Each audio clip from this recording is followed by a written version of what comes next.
La charla de hoy la vamos a dar Noemí Cedulla, que es neuropsicólogo de nuestra unidad de neurodegenerativas aquí en Sarbonanova, y aparte en este momento ella está trabajando en el Centro Sant Jordi de Terrassa y en el Hospital del Consorcio de Terrassa. Y también por mi parte, yo, que soy Miguel Aguilar, neurólogo, responsable de la unidad de neurodegenerativas de aquí de Sarbonanova, y también jefe de servicio del Hospital Mutua de Terrassa. El tema que nos trae hoy aquí es un tema realmente muy complicado de manejo. Es un tema realmente bastante frecuente, y lo que intentaremos es dar una visión positiva de lo que es este tema. Es decir, ya os digo de entrada que, aunque es una problemática importante, tiene muchos aspectos que podemos controlar, que podemos hacer de eso. Hay mucho de positivo en lo que sería el abordaje de este proceso. Cuando vemos en este momento que alguien está temblando, sobre todo si el temblor es un temblor de reposo, y esto es importante, no es este temblor de postura, sino cuando el brazo está quietecito es cuando empieza a moverse, un temblor de reposo. Cuando alguien está con una postura flexionada hacia adelante, que bracea poco cuando camina, y cuando intentamos moverle el brazo notamos una dificultad, una rigidez.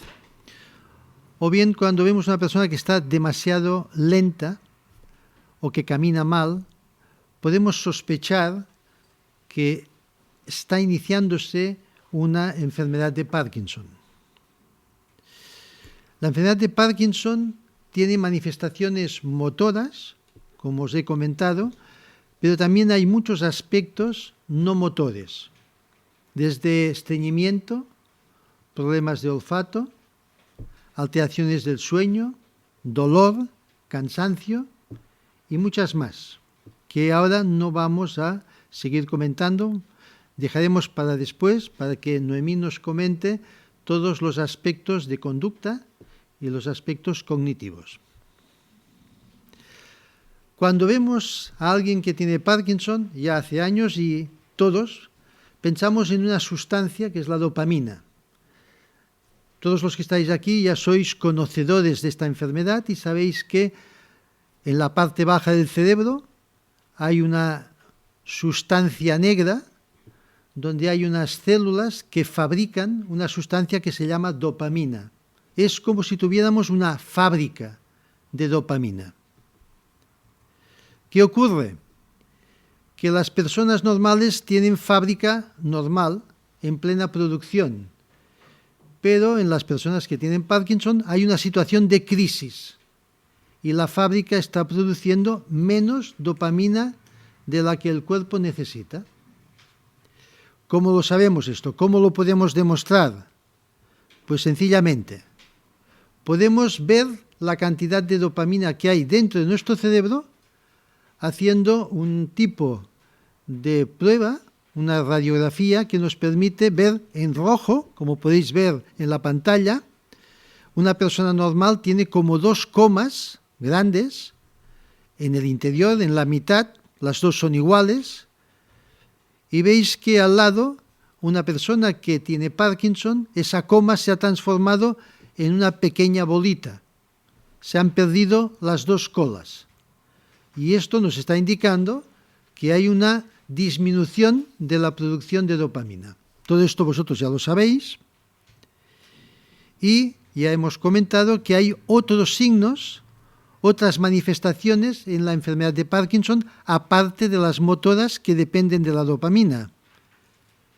Bajada de presión, problemas en la función sexual, aumento de la frecuencia del número de micciones, levantarse por la noche para hacer pipí, dolor, cansancio, problemas en la piel y alteraciones psiquiátricas y cognitivas, ansiedad, depresión, que luego ya vamos a insistir en este tema. Es decir, que en nuestro cerebro, en el cerebro de la persona con Parkinson, no hay una crisis de una sola fábrica de producción de dopamina, sino que hay varias fábricas que funcionan con bajo rendimiento. Y la producción es baja en acetilcolina, en serotonina, en noradrenalina, y esa disminución de producción de estas sustancias son las que luego se expresan en forma de trastornos motores, trastornos cognitivos o conductuales, cambios en el humor. Ahora voy a dar la palabra a Noemí para que siga comentándonos aspectos ya conductuales y cognitivos de esta enfermedad. Gracias. Como comentaba el doctor Aguilar, la enfermedad de Parkinson no solo es un trastorno de movimiento, es decir, no solo hay un neurotransmisor implicado, sino que hay muchas más cosas, ¿no? Y por lo tanto hay muchos más síntomas. Hay toda una parte de síntomas que no son motores, no motores, que incluyen todos estos. Incluyen la depresión, después hablaremos un poco más de ella, la apatía, que no es exactamente igual, son cosas distintas. Apatía es una falta de motivación, una falta de iniciativa, y la depresión son sentimientos de tristeza, ¿de acuerdo?, culpabilidad. La ansiedad, que también es muy frecuente y va muy frecuentemente asociada a depresión. Otras características que pueden ocurrir son alucinaciones, por ejemplo, es otro síntoma y hablaremos más tarde de ellas. Alteraciones del sueño en forma de pesadillas, de movimientos anormales durante el sueño, de somnolencia, de insomnio, y después hay toda una parte de problemas más cognitivos. Dentro de estos problemas cognitivos hay un continuo, no es de todo o nada. Puede haber un deterioro cognitivo ligero o puede haber un deterioro cognitivo de suficiente gravedad como para considerarse una demencia. En relación a la depresión es una de los síntomas muy frecuentemente asociados a Parkinson. Enfermedad de Parkinson y Parkinson Plus. Parkinson Plus son enfermedades que parecen Parkinson y no son Parkinson, ¿de acuerdo? Entonces, en un registro de unas 1.035 visitas, más de la mitad puntúan en una escala de depresión a niveles patológicos. Es decir, más de la mitad tienen sintomatología depresiva en una primera visita. Esto es muy importante porque la depresión es una de las síntomas que no solo compromete la calidad de vida en cualquier persona, sino que además en una persona con enfermedad de Parkinson agrava la enfermedad, ¿de acuerdo? Es un factor de riesgo para hacer demencia, para una demencia, y los pacientes con enfermedad de Parkinson que tienen depresión se deterioran más y más rápidamente. Por lo tanto, es un síntoma a tratar de muy frecuente presentación y de muy graves consecuencias. La alteración de conducta del sueño REM la explicaremos un poco por encima porque es una de las características como más específicas de la demencia por cuerpos de Levy, de la que hablaremos hoy. La alteración de conducta son movimientos anormales durante el sueño que parece que la persona está viviendo el sueño en aquel momento y lo que hacen son movimientos bruscos de forma que pega o da puñetazos o da patadas como si estuviera realmente viviendo algo o grita. ¿De acuerdo? Y normalmente, claro, quien sufre las consecuencias es la persona que duerme con la persona con estos problemas, porque a veces pegan, ¿no? Aparte de esto, claro, estamos hablando de Parkinson y demencia. Estos son los síntomas o los 10 signos que son importantes tener en cuenta, pero cualquier persona, no solo personas con Parkinson, porque indican el inicio o la presencia de un deterioro cognitivo. Entonces, una de las primeras quejas de alguien que empieza una demencia es la pérdida de memoria. Esto es muy frecuente, de no acordarse de las cosas. Por ejemplo, una segunda cosa, un segundo síntoma es dificultades para planificar cosas o para resolver problemas, es decir, situaciones un poco novedosas tienen problemas para resolverlas, porque una persona con demencia tiene las capacidades mentales disminuidas y por lo tanto afrontar cosas nuevas y solucionar problemas les va a costar, ¿vale? Tienen problemas para realizar las labores del hogar, del trabajo, actividades de tiempo libre. En resumen, tienen problemas para hacer bien cosas que antes hacían bien. ¿de acuerdo? Pueden tener desorientación en tiempo o espacio. Por ejemplo, es muy frecuente decir que no saben en qué día están. Más que en espacio incluso, ¿eh? Es decir, ¿qué día estamos? Hoy es miércoles o jueves, no me acuerdo, o el día del mes, dudan, ¿vale? Es desorientación. Pueden tener problemas para reconocer cosas que ven o para saber dónde están, para saber un poco la orientación de dónde están. Pueden tener problemas en el lenguaje, a la hora de hablar, a la hora de escribir, a la hora de explicarse, a la hora de comprender. Esto también es muy frecuente y suele ser secundario a los problemas de memoria, guardar las cosas en sitios que no corresponden y después no poder encontrarlas, ¿de acuerdo? Es cambiar las cosas de sitio y como nos falla mucho la memoria, después no recordamos dónde lo habíamos dejado, ¿de acuerdo? También hay un empobrecimiento o una disminución de la capacidad de juzgar y entender cosas complejas. Por ejemplo, las noticias de la televisión, cuando son un poco complejas, pueden malinterpretarlas o pueden entender cosas que no son. La pérdida del trabajo y de las actividades sociales es por el hecho de abandonar cosas que hacían bien antes porque tienen problemas para hacerlas ahora. ¿De acuerdo? Y también es muy importante tener en cuenta que el inicio de una demencia puede ser en forma de cambios de comportamiento, cambios de humor. Es muy frecuente, por ejemplo, que aparezca ansiedad, irritabilidad, que están más susceptibles. ¿De acuerdo? Es decir, son todo unos 10 signos. Esto las asociaciones de Alzheimer son los signos que ponen, que se tienen que tener en cuenta para saber si está ocurriendo un inicio o un posible inicio de demencia. Hay algunos de estos síntomas que seguro que tenemos, que personas normales tenemos, ¿no? Como fallos de memoria o dejar de colocadas cosas que después no encontramos, pero no una flor fastidio, es decir, una sola cosa no hace un diagnóstico. El diagnóstico es un conjunto de cosas. Incluso 3 o 4 tampoco lo harían, ¿de acuerdo? Es un poco más complejo que esto, pero sí que es verdad que lo que se valora es el cambio y el empeoramiento de las capacidades mentales que impide poder hacer bien lo que antes hacíamos bien, ¿vale? Vale. Claro, la demencia como tal está muy relacionada con una sustancia del cerebro que se llama acetilcolina, ¿de acuerdo? Sobre todo el Alzheimer, por ejemplo. Está muy relacionada con procesos de atención y de memoria. Alguien con demencia lo que tiene es un déficit en la fábrica de acetilcolina, además de otros neurotransmisores. Entonces, el cerebro sabemos que está especializado y cada área hace un poco una función distinta, pero en realidad lo que pasa es que el cerebro es un todo, funciona como un todo, no es que falle una parte y solo falla esto, sino que se compensa y funciona como una cosa global.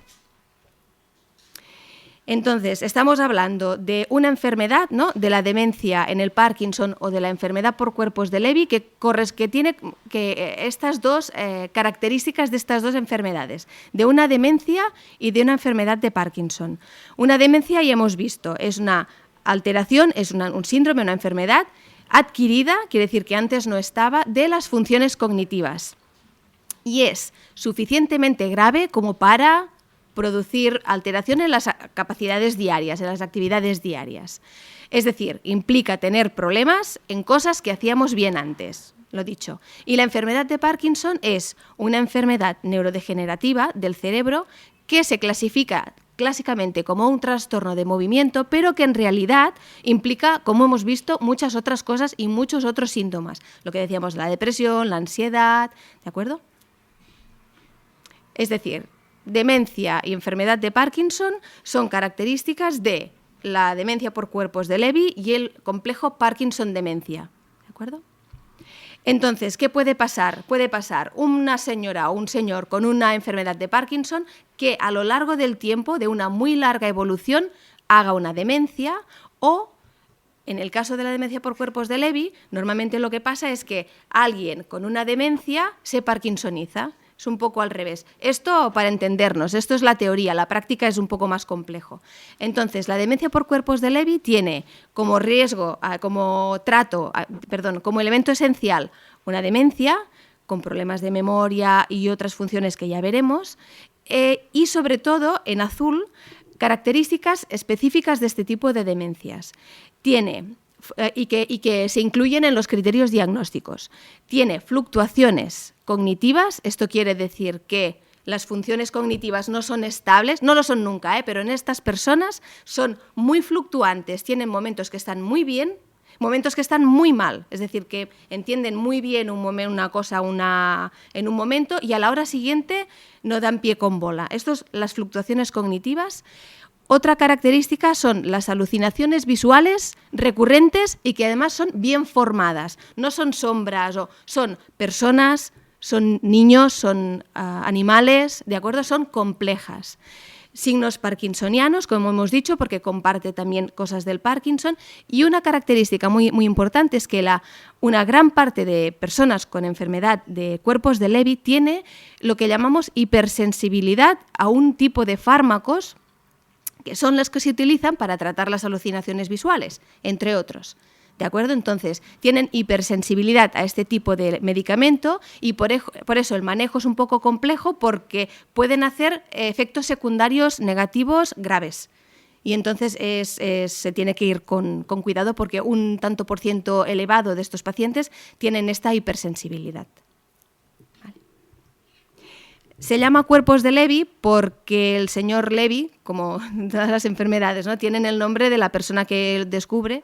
En el cerebro se encuentran unas inclusiones, decimos, unas acúmulos de proteínas malas, bueno, que no sabemos si son malas o buenas, pero que son los llamados cuerpos de Levy, que están señalados aquí, y que en realidad se encuentran igual en la enfermedad de Parkinson que en la demencia por cuerpos de Levy, pero en la enfermedad de Parkinson se encuentran en la parte baja del cerebro y en la enfermedad por cuerpos de Levy están por todo el cerebro, ¿de acuerdo? Pero la causa última es esta.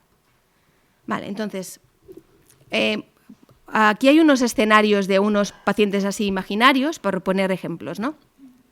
El primero dice, un señor de 78 años con enfermedad de Parkinson de más de 20 años de evolución, es decir, un Parkinson de muy larga evolución que se demencia, finalmente.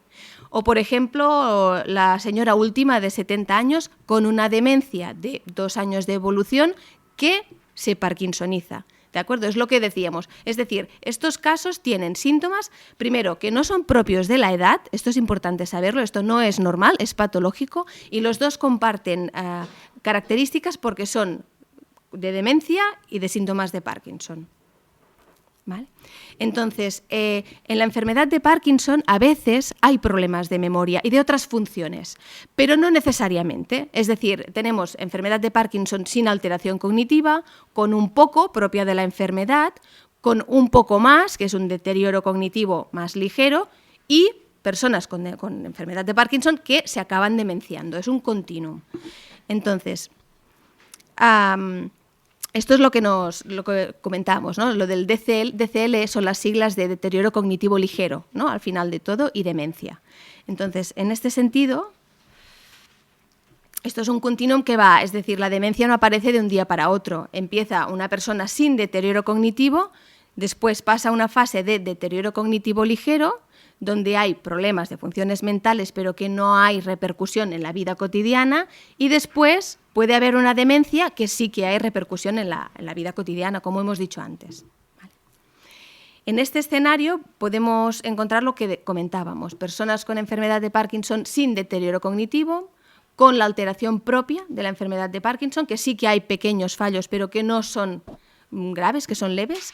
Enfermedad de Parkinson con un deterioro cognitivo leve, que ya es más, tiene más entidad, o una enfermedad de Parkinson con demencia. Lo que nos interesa es estas dos entidades, porque fijaros que esto es un registro de ¿cuántos casos? De más de 1000 casos en el que se administra una prueba que decimos de cribaje cognitivo, que es muy cortita, de 30 preguntas, y el punto de corte es 24-25, es un mini mental, es una prueba muy administrada. Entonces, en una primera visita de personas con Parkinson y Parkinson Plus, encontramos que casi un 40% tiene una puntuación más baja que el punto de corte, es decir, puntuaciones patológicas ya en primera visita. Es decir, que la enfermedad de Parkinson con algún pequeño deterioro es frecuente. Y esto es lo que necesitamos saber, es decir, necesitamos estudiar de qué se trata, es una enfermedad de Parkinson con un deterioro cognitivo ligero o con una demencia, y qué es, ¿no? ¿Cuál es la causa? ¿Es un Parkinson que se ha demenciado o es una demencia por cuerpos de Levy? ¿O es una enfermedad de Parkinson que tiene otras cosas, otras patologías? Porque claro, tener un diagnóstico de una enfermedad de Parkinson no quiere decir que no podamos tener nada más, ¿no? Pues se pueden añadir otras cosas, se pueden añadir otro tipo de demencias como un Alzheimer, se puede añadir daño vascular. ¿Por qué es importante? Pues es importante hacer el diagnóstico diferencial de qué se trata para poder tratar adecuadamente, porque cada una de estas patologías tiene un tratamiento un poco distinto. Demencias hay muchos tipos. Demencia es un término genérico y la que más suena es la enfermedad de Alzheimer. Pero en realidad sí que es cierto que es la más frecuente, pero la segunda más frecuente lo que dicen es que es la enfermedad por cuerpos de Levy, que no se oye tanto. ¿De acuerdo? Y entonces, bueno, hay muchos tipos, sobre todo también son muy frecuentes las combinadas, ¿vale? Más que las puras. Y decir solo, antes de dar la palabra al doctor Aguilar, que en realidad es un diagnóstico complejo, el diagnóstico diferencial con otro tipo de patologías que tienen también síntomas parkinsonianos, pues es difícil, como por ejemplo la parálisis supranuclear progresiva, pues es difícil, es complicado. ¿Vale? ¿Hay alguna pregunta de momento en todo este tema que ha comentado Noemí? Lo digo porque si hay alguna pregunta la hacemos ahora. Seguimos. ¿Podemos evitar la demencia o podemos evitar el Parkinson? ¿Podemos hacer prevención primaria? La respuesta es que si actuamos pronto podemos hacerlo. Se está hablando muchísimo en este momento de que vamos a vivir muchos más años y que en la sociedad habrá muchas más personas afectadas de procesos degenerativos. En el futuro va a haber mucha más gente con Alzheimer o con Parkinson o con demencia Parkinson o con demencia cuerpos de Lewy.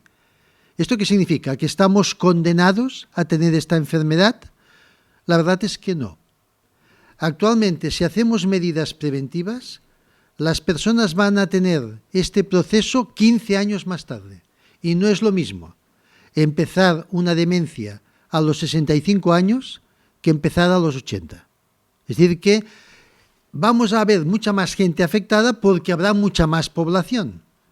Pero la población, si se cuida, realmente va a empezar mucho más tarde. Esto yo pienso que es un mensaje positivo y está demostrado en los últimos años. Ha habido estudios en que demuestran realmente que es posible retrasar la enfermedad. Es decir, que si detectamos pronto, podemos establecer medidas preventivas. Podemos insistir en cambiar nuestros hábitos y hacer una vida más saludable. Corregir los factores de riesgo vascular, la hipertensión, controlarla bien, la diabetes. Tomar decisiones personales.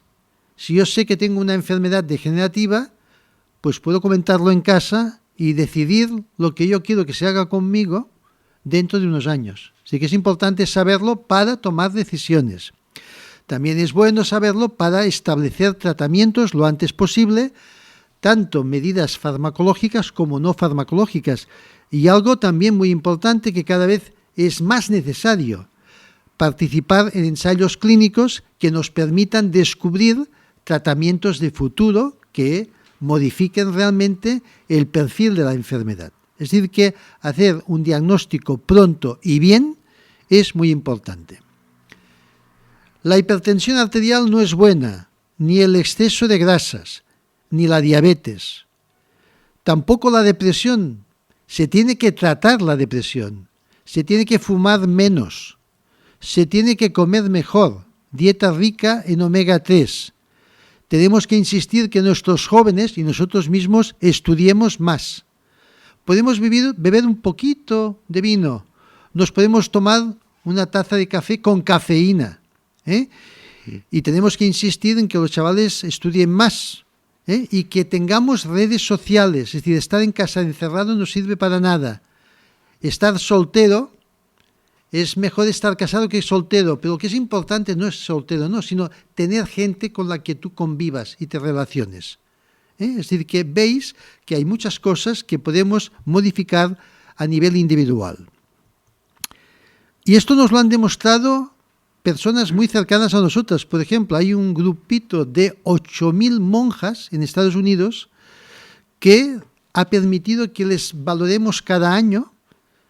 Cuando se mueren han dado su cerebro, y eso nos ha permitido, ya han muerto casi 1000, saber que el ser una monja alegre, dinámica, es bueno. Que las monjas alegres y que hacen muchas actividades mueren 10 años más tarde y mueren bien. Mientras que las que son más taciturnas y más aisladas mueren 10 años antes y además viven peor. Sabemos que el juego de ajedrez es fundamental. Es el mejor de los juegos de mesa que tendríamos que practicar. Y también sabemos que es necesario sonreír 32 veces cada día. Y aquí de momento solamente veo 2 o 3 que han sonreído, es decir, que os falta mucho hasta llegar por la noche. La información para nosotros, los profesionales, es fundamental. Y la información nos la da el afectado, pero también es muy necesario, en este caso, es fundamental, la información que nos dan los familiares, los que conocen bien, los que conviven con la persona afectada. Esta lista es enorme, pero son lo que nosotros debemos hacer en una hora y media de primera visita para llegar a un conocimiento exhaustivo de lo que está pasando.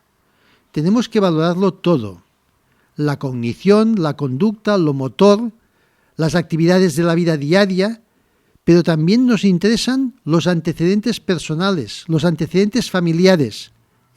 Y tenemos no solamente que preguntar, sino cuantificar cada uno de los problemas. Y nos importa mucho saber realmente la familia, el cuidador principal, la pareja. Y no debemos olvidar los síntomas conductuales: la depresión, la ansiedad, los delirios, las alucinaciones, el comer mal, el comer demasiado, el dormir mal. Todo esto es importante. Y ahora le doy la palabra a Noemí para que siga un poco profundizando en cada uno de estos signos. Sí, como comentábamos, comparten síntomas, ¿no? Tanto de demencia como de enfermedad de Parkinson, y entonces los síntomas más cognitivos, ¿no? O de demencia, cognitivos y de conducta serían estos, son los más frecuentes en una enfermedad por cuerpos de Levy. Sería una demencia, que hemos comentado que es la pérdida de capacidades, las fluctuaciones cognitivas, que es lo que comentábamos, estos cambios rápidos, ¿no? En la capacidad para atender y para estar conectado. Los problemas del sueño que decíamos, las alteraciones del sueño REM, los movimientos estos bruscos, los delirios y las alucinaciones ya decíamos un poco que eran, ¿no? Eran visiones falsas, ¿no? Son ver cosas, son alucinaciones sobre todo visuales, ver cosas que no están, cosas complejas, pero también es muy frecuente otro de estos síntomas, que es los delirios. Y a veces la gente confunde un poco qué es cada cosa. Un delirio es una idea falsa. Por ejemplo, que el vecino me roba, cuando no es cierto, ¿de acuerdo? Y yo estoy convencida que el vecino me roba. Esto es un delirio. Y la depresión y ansiedad, que de hecho son síntomas que van muy, muy frecuentemente asociados, ¿de acuerdo? Y que son sentimientos, pues esto, de tristeza y de nerviosismo, pero que son patológicos y desproporcionados. El problema que tenemos con estos síntomas, por ejemplo, las fluctuaciones, solo decir que a veces cuestan un poco de identificar y de medir, porque a veces no tenemos escalas para valorar. Por ejemplo, las fluctuaciones cognitivas no tenemos ni una definición clara de qué son. Entonces, bueno, cuesta quizás más la apreciación clínica, ¿no? que la escala que te pueda ayudar. Pero bueno, por eso es complejo, ¿no? Y las alteraciones motoras y otras, ¿no? Autonómicas son los síntomas parkinsonianos, que son los típicos de la enfermedad de Parkinson, que limitan mucho la funcionalidad. Pueden aparecer síncopes, que esto es importante saberlo porque los síncopes son pérdidas de conciencia bruscas y transitorias, pero que pueden dar lugar a caídas, por ejemplo, con las consecuencias que pueden tener. Hay problemas de alteración de control urinario, normalmente hay incontinencia urinaria, hay estreñimiento, y entonces puede haber también otros síntomas también en la enfermedad de Parkinson, como alteración del olfato y lo que comentábamos de la hipersensibilidad a algunos fármacos, que añade un poco de complejidad al manejo. Entonces, decir que la neuropsicología, yo soy neuropsicóloga, tiene un valor en el diagnóstico diferencial y en establecer un poco el patrón cognitivo de una persona con un deterioro cognitivo. Entonces, para saber un poco qué es lo que está pasando y para saber cómo tiene las funciones mentales, hacemos una serie de pruebas, de test, con la idea teórica, la práctica es un poco más complejo, que los diferentes tipos de enfermedades neurodegenerativas o demencias tienen distintos tipos de patrón neuropsicológico. Esa es la teoría, la práctica es un poco más complicada, pero un ejemplo de esto podemos comentar esto, ¿no? En la enfermedad por cuerpos de Levy, una de las características neuropsicológicas es una alteración importante, predominante o muy significativa de unas capacidades que son visoespaciales, es decir, es la capacidad para localizar cosas en el espacio. Entonces, esta figura geométrica que tenemos aquí es una de las figuras que utilizamos para valorar varias cosas. Entre ellas, valoramos capacidad visoespacial. Y lo de al lado es la copia real que hizo un paciente que tiene un problema muy grave visoespacial. ¿De acuerdo? Entonces es un problema realmente grave porque veis, ¿no? La poca organización en el espacio que tiene, se ha dejado cosas, cuesta un poco identificar, ¿eh? Incluso en pruebas que no sirven o sirven sobre todo para valorar otras cosas, también nos dan información sobre cómo está esta capacidad. Por ejemplo, la alternancia, ¿no? Arriba, es decir, arriba del todo hay el modelo que hice yo, la examinadora, y abajo lo que tiene que hacer el paciente. Entonces, tiene que reproducir lo mismo, no pudo. O, por ejemplo, el dibujo de un reloj. ¿Vale? El dibujo de un reloj es una de las pruebas que se utilizan en mucha frecuencia en la práctica clínica y nos permite ver muchas cosas. En este caso, no solo nos permite ver que hay una afectación visoespacial grave, sino que también hay otras cosas aquí, ¿de acuerdo? Porque falta, por ejemplo, en las manecillas, ¿no? Aparecen números que en un reloj no están, es decir, también hay un fallo grave de memoria. Con todo esto, después de preguntar y hablar y hacer exploraciones neuropsicológicas, muchas veces sigue siendo difícil saber dónde estamos. Y por esto tenemos que pensar mucho. Aquí veis nuestro puzzle mental, ¿no? Y decir, bueno, a ver, ¿qué pruebas vamos a solicitar para intentar saber exactamente dónde estamos, ¿no? Siempre, cuando alguien tiene problemas de demencia, pedimos unos análisis para descartar que no haya causas que tengan su tratamiento. Por ejemplo, un fallo de vitamina B12. Muchas personas vivimos muchos años, nuestro estómago trabaja mucho y a veces nos falta un factor que permite entrar la vitamina B12 en nuestro cuerpo. Si la vitamina B12 falla, aparte de tener una anemia, pues puede haber fallos de memoria. También tenemos que ver que funcione bien el tiroides. Si mucha gente joven o no tan joven tiene afectación inflamatoria del tiroides y en consecuencia puede haber un hipotiroidismo. Es necesario corregirlo porque muchas veces con esto ya se solucionan los problemas. Pero en ocasiones necesitamos hacer un TAC o una resonancia o pruebas mucho más específicas, Es decir, que llegar a un diagnóstico de certeza muchas veces puede ser difícil. Los profesionales podemos equivocarnos, somos humanos, somos médicos, no somos brujas ni magos, y necesitamos nuestras pruebas en la mano. Y hay una prueba que es la más buena de todas, que es el tiempo. A veces tú tienes que saber esperar años en dar un diagnóstico o en cambiar un diagnóstico. Y esto es importante que lo tengamos presente. Muy bien, ya sabemos que estamos ante una persona con un Parkinson demencia o con una demencia cuerpos de Lewy y ahora, ¿qué hacemos? No lo hemos podido evitar, tenemos que hacer un tratamiento. El tratamiento siempre es un tratamiento complejo, multidimensional, es decir, ya habéis visto que hay muchas cosas a tratar, hay muchos targets, va a cambiar en el tiempo, un tratamiento hoy no sirve para mañana, es un tratamiento que tiene que ser continuo, tiene que haber un seguimiento cada 3, cada 4, cada 6 meses, que tiene que ser hecho no por un solo profesional, sino por un equipo, porque ven muchísimo más, muchos ojos que uno solo, y además la medicina se ha complicado mucho y realmente hay muchos aspectos, hay muchos profesionales que pueden intervenir. Cada persona es un mundo, quiere decir que cada persona tiene que tratarse de una forma individual Y no solamente es dar una pastillita, sino que es importante es lo que damos, explicar a la familia por qué lo damos, contar el beneficio que pretendemos y también hablar con la familia y con el propio afectado de los posibles problemas o complicaciones del tratamiento.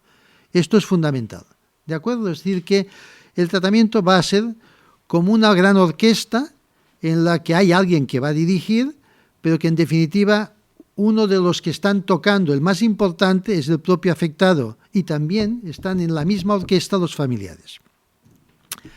La información es importante porque si vosotros sabéis mucho, y esta es nuestra intención, tenéis mucho poder. Y si tenéis mucho poder, quiere decir que podéis hacer muchas cosas para vuestro familiar o para vosotros mismos. Y además algo importante, este poder os va a quitar incertidumbre, dudas. Quien tiene dudas tiene ansiedad, tiene inquietud, no se encuentra a gusto, duerme mal. Si estáis bien informados, sabéis cómo tenéis que actuar. Fijaros, el tratamiento tiene siempre esa visión doble. Hay fármacos que nos pueden ayudar. Por ejemplo, en una persona que tiene Parkinson demencia o demencia cuerpos de Lewy, se ha dicho hasta hace muy poco que no teníamos que tratar con levodopa, que es el tratamiento del Parkinson, porque podía empeorar la demencia. Esto no es cierto. Hoy día, todo paciente con esta patología tenemos que intentar ver si mejora con la levodopa. A dosis bajas, esto sí, para evitarnos complicaciones, pero intentarlo se tiene que hacer. Sabemos, nos lo ha dicho Noemí, que hay un déficit de una fábrica que se llama la fábrica de acetilcolina. Tenemos la ribastigmina y tenemos el donepezilo, que son sustancias que nos permiten mejorar nuestra utilización de nuestra acetilcolina. Es decir, no vamos a dar más, pero sí que la que producimos la vamos a utilizar mejor. Es un tratamiento que sabéis que se puede dar en pastillas o en parches. Un medicamento que se tiene que pedir a la Generalitat para que nos autorice, pero que es un tratamiento que la autorización es para 2 años y que vale la pena utilizarlo. Es decir, que ya tenemos tratamiento para los fallos cognitivos, tratamiento para los problemas motores, tratamiento de la depresión, esto es fundamental. Las personas tienen que poder dormir por la noche y dormir bien. Tenemos que intentar reducir estas alteraciones del sueño REM y tenemos medicamento para ello. Es decir, que solamente quiero que tengáis la idea de que hay medicamentos que sirven y que vale la pena utilizarlos. Sí que es cierto que en nuestro país somos los que más consumimos en fármacos, pero independientemente de este hecho, las personas que tienen Parkinson demencia o demencia cuerpos de Lewy necesitan mucho tratamiento, necesitan muchas pastillas. Es decir, que la polifarmacia en estos casos es prácticamente obligada. No tiene que ser excesiva, pero es normal que cuando vosotros nos comentáis 20 pastillas, pues 20, 25 o 19, o las que sean. Pero es cierto que el tratamiento va a ser con mucho tratamiento farmacológico. Y va bien, va bien. Simplemente comentaros que aún hay personas que niegan el beneficio de estos productos, pero hay algo que es fundamental. Las personas que se toman esos medicamentos, cuando la familia claudica, cuando es necesario acudir a un centro sociosanitario, a una residencia porque ya no podemos más, las personas que reciben tratamiento llegan a la residencia 1 año y medio o 2 más tarde. ¿Esto qué significa?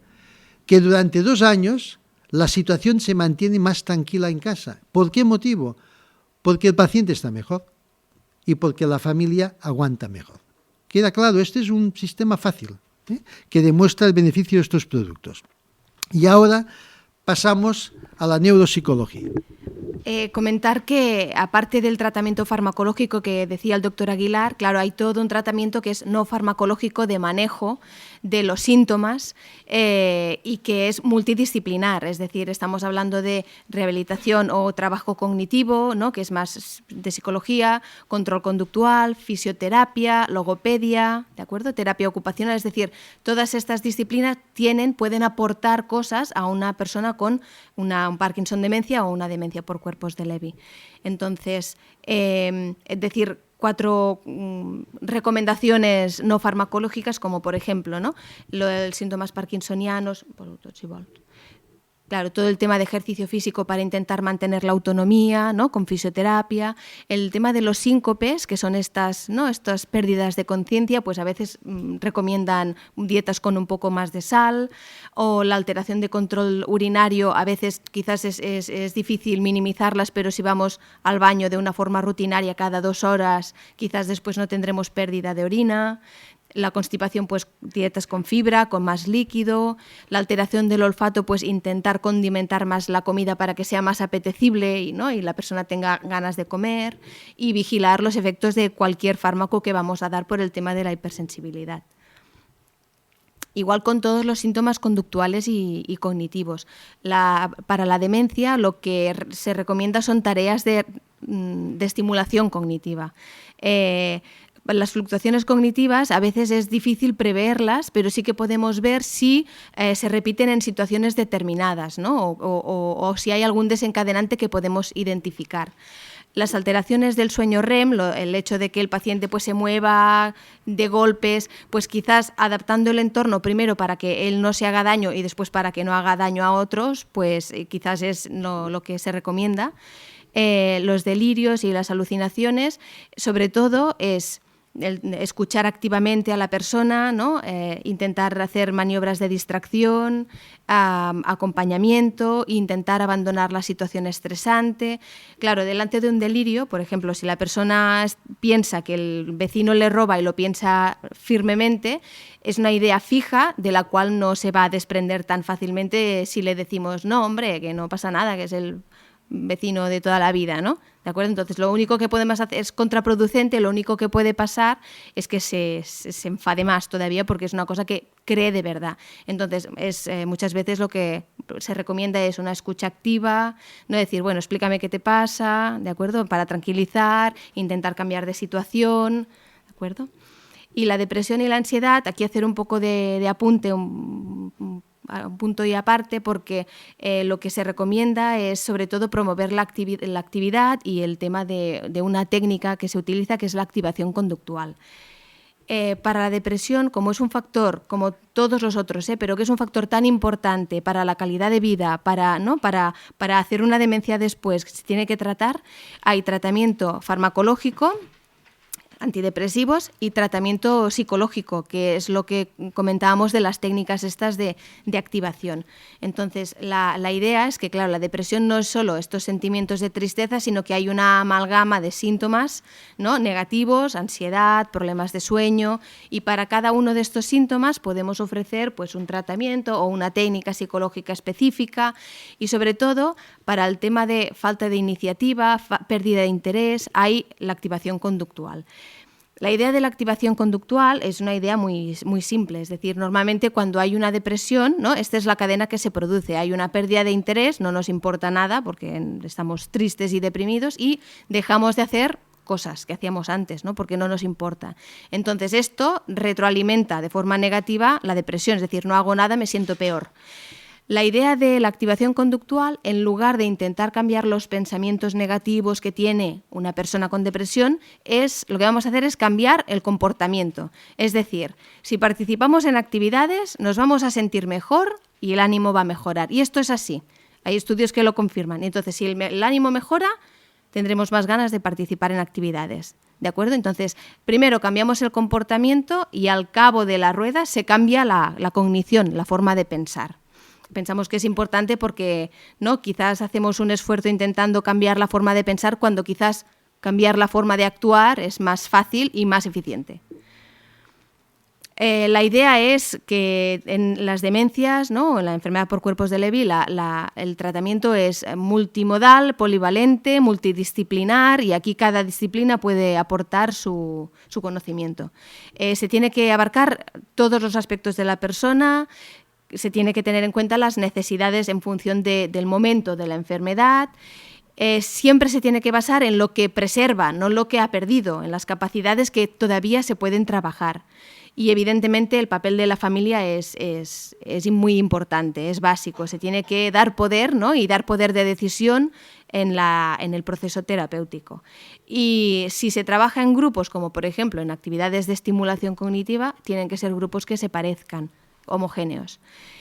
¿Cuándo se trata? Se trata siempre, desde el principio hasta el final. Siempre hay cosas por hacer y siempre hay cosas por mejorar, pero siempre adaptada a cada momento. Esta es un poco la idea.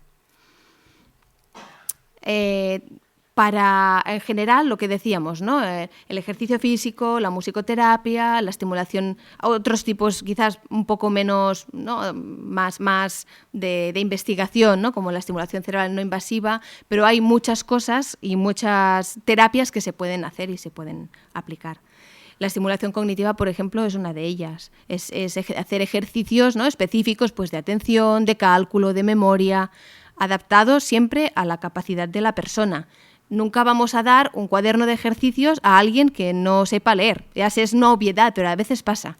A veces pasa y nos hemos encontrado, ¿no?, de decir, no lo ha hecho nunca, no ha cogido un lápiz en su vida y le han dado un cuaderno de ejercicios, ¿no? Y cuando lo coge se agobia. Claro, es que es obvio, ¿no?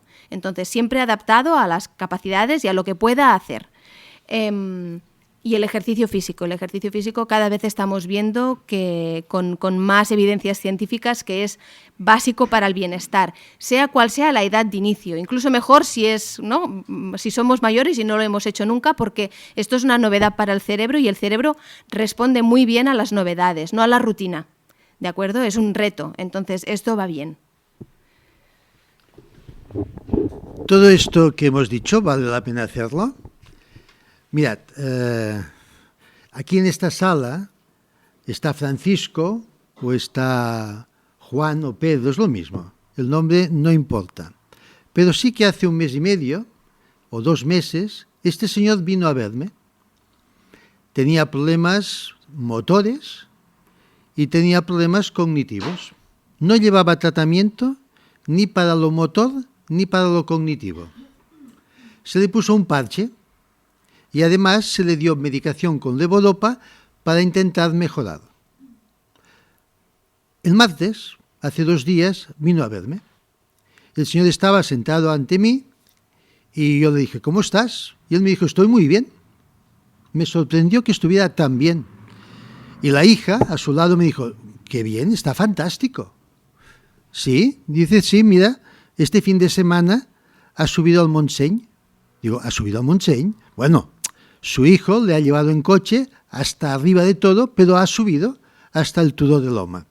Realmente pienso que es una demostración, una más, que pone en evidencia que hacer esto vale la pena. Hay un grupito aquí que cada miércoles se van a caminar, ¿no? Y esto es un elemento importante, ¿no? Porque aparte de caminar y hacer ejercicio físico, pues se establece un diálogo, aunque uno luego se canse, pero vale la pena. ¿Me entendéis? Hasta todo lo que hemos dicho hasta aquí tiene una realidad práctica y esto es importante. Bueno, vamos a hacer un poco como el repaso de todo lo que hemos dicho hasta aquí, ¿no? Es decir, el tratamiento tiene que ser un tratamiento integral con una visión amplia y completa en la que intervienen muchos profesionales. Hay tratamiento específico, sustituir el déficit de dopamina o de acetilcolina, y hay tratamiento sintomático, cuando hay un delirio, para que se tranquilice, cuando hay una depresión, para que se anime, siempre centrado en la persona y siempre con la colaboración del familiar que tiene que comprometerse en el tratamiento y tiene que ser también un coterapeuta. El beneficio del tratamiento farmacológico está demostrado, funciona la levodopa, funcionan los agonistas dopaminérgicos, pero se tiene que ser prudente en su uso porque pueden tener efectos adversos. Van bien los antidepresivos serotoninérgicos, el clonazepam para la alteración del sueño REM. Cuando uno se duerme demasiado también tenemos modafinilo o anfetaminas. Las medidas no farmacológicas deben instaurarse desde el primer momento de forma precoz. No vale eso, sí estoy muy bien, aún no me toca. Es ahora cuando realmente se tiene que empezar. La rehabilitación siempre es polivalente, lenguaje, fisioterapia, terapia ocupacional y algo importante, no necesito nada. Desde el primer momento necesitamos recursos y el trabajador social es un profesional que nos puede ayudar muchísimo desde el primer momento y a lo largo de todo el proceso. Es decir, tenemos que pedir. Quien no pide, no consigue. Y luego no podemos olvidar aspectos legales. Evitar, si es posible, los maltratos. Y luego hay momentos que uno pierde la capacidad de hacer cosas y necesitamos protegernos. A veces necesitamos nombrar un tutor que nos ayude a tomar nuestras propias decisiones. Son aspectos que no se pueden olvidar. Vamos ya en esa recta final. Ya veo que estáis agotadísimos, ¿no? Vamos a hablar de algo importante que es, tenemos que cuidar a los cuidadores. Tenemos que cuidar a los familiares. Porque convivir con el Parkinson es difícil.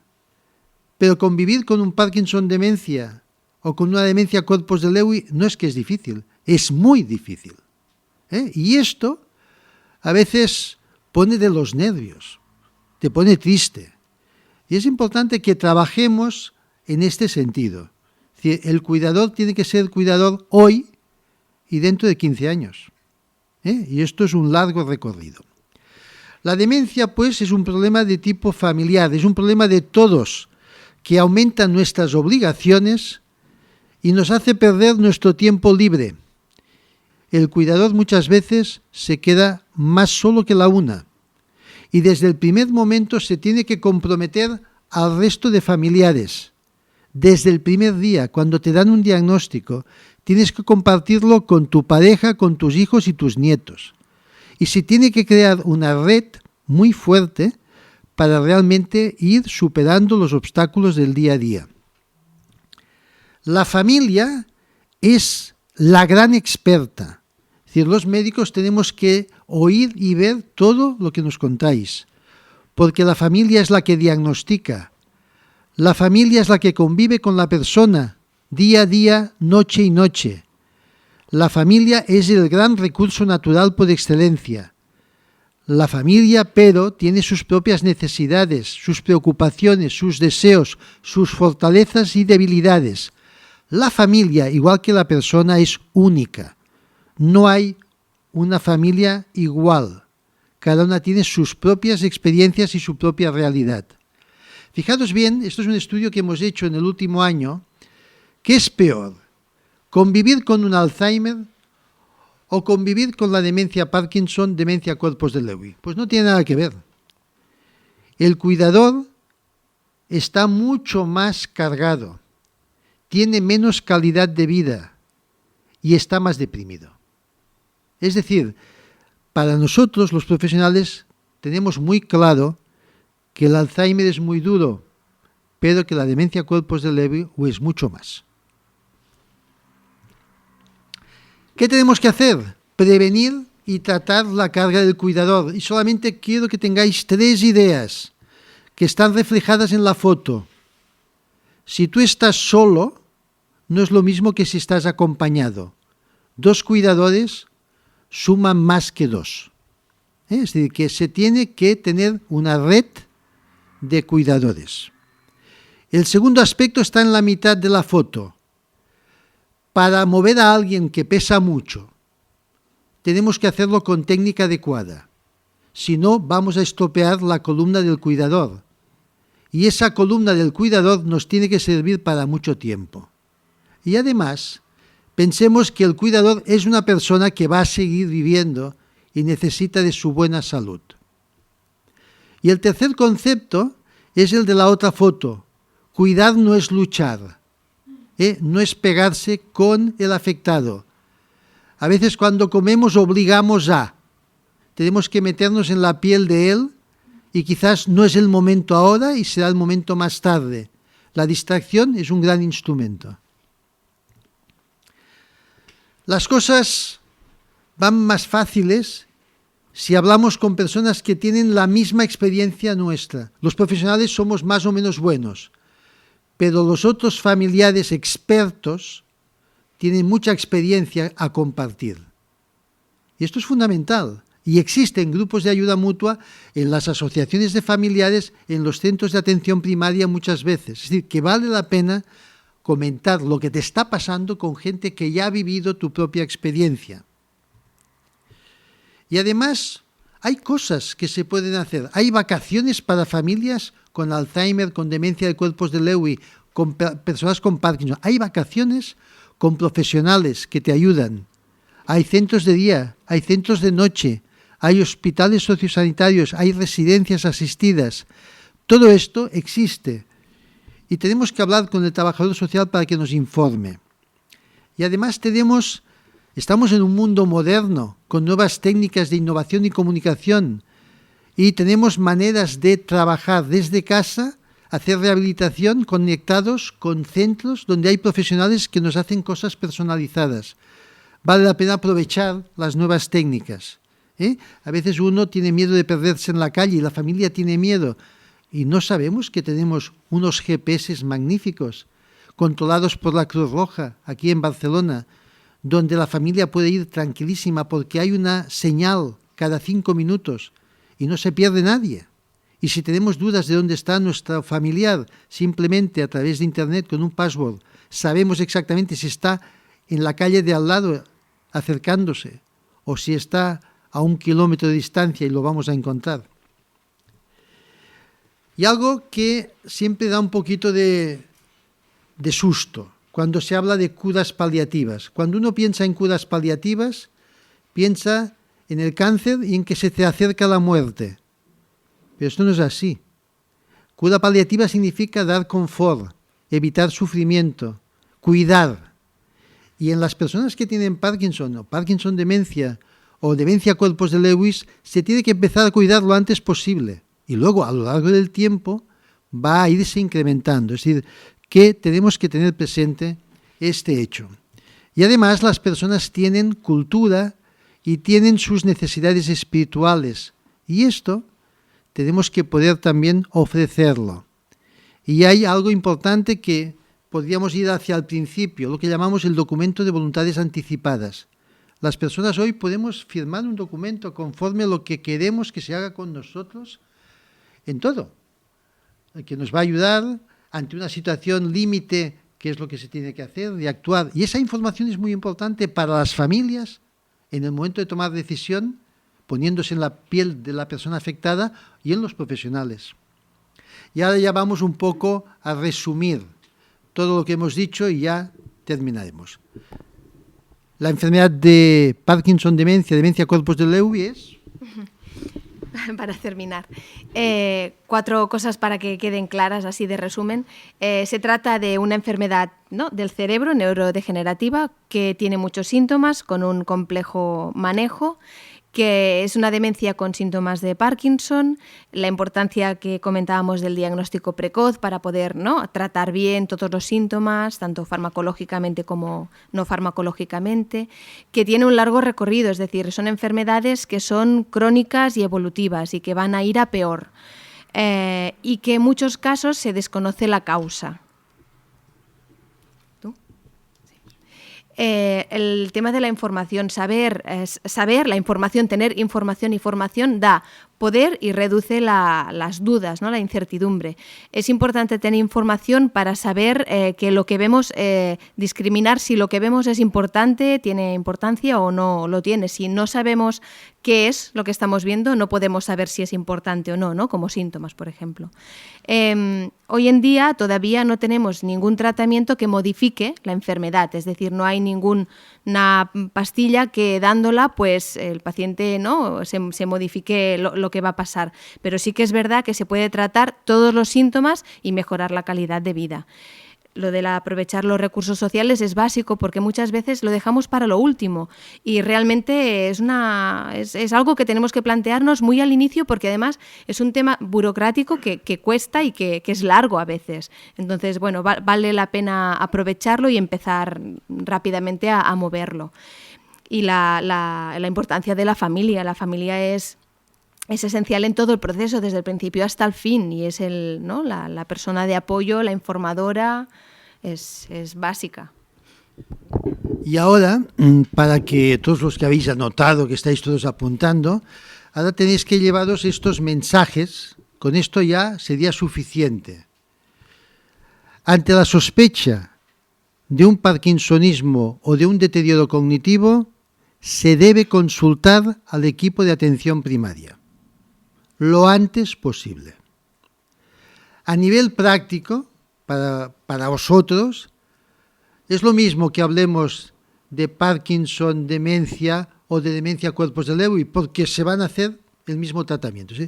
Los profesionales se discuten de si son cosas iguales o distintas, pero para vosotros es lo mismo, ¿de acuerdo? Cambiar el diagnóstico no debe ser motivo de alarma o de desconfianza. Y usted me dijo Alzheimer y ahora resulta que me dice demencia cuerpos de Lewy. Esta es la vida, es así. Pensad que, por muy bien que lo hagamos, hasta hace 10 años, las demencias, cuando la persona se moría y le miraban el cerebro, los mejores especialistas se habían equivocado 30 cada 100 veces. Hoy día disponemos de prueba que nos permiten equivocarnos menos del 2%. Si tenemos muchas más técnicas, pero no somos infalibles. Ambas, es decir, tanto el Parkinson como la demencia cuerpos de Lewy, pueden ser puras o pueden combinarse con otras cosas. Es decir, a veces tienes una demencia cuerpos de Lewy y además tienes un Alzheimer. Las dos cosas en una misma persona. Y a veces 3.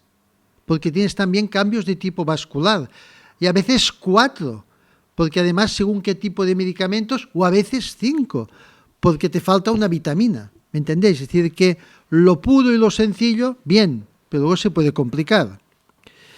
Y para el manejo de esta enfermedad es necesario que tengáis a mano un equipo especializado. ¿Qué quiere decir esto?